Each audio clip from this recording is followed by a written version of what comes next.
The ancient city of Benin, a kingdom of wealth and power.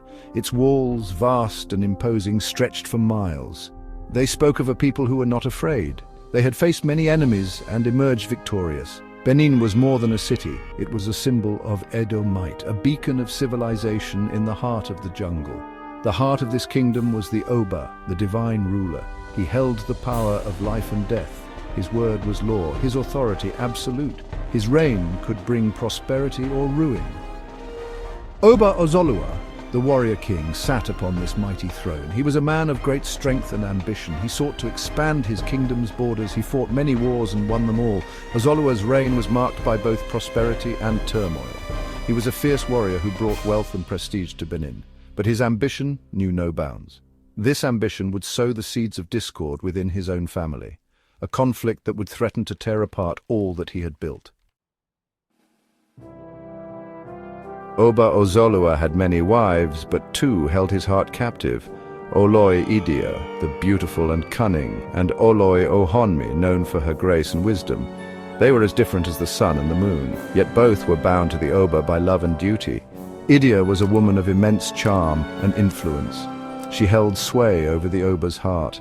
Her counsel was often sought, her wisdom rarely questioned.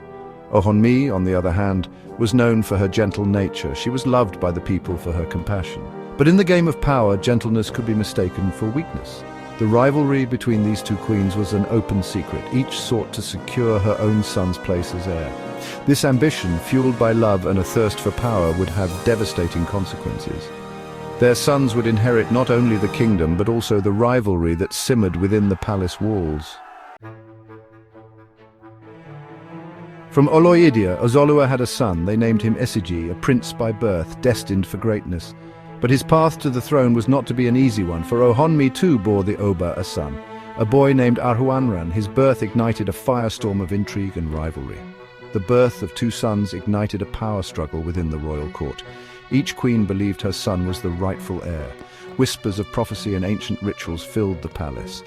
The Oba, torn between his wives and the future of his kingdom, seemed powerless to quell the rising storm. Esigie, the elder, was a frail child. He preferred the company of scholars to warriors. Arhuahan, strong and robust, was a natural warrior. He excelled in the arts of combat. This difference in their nature only deepened the divide between the two queens and their factions.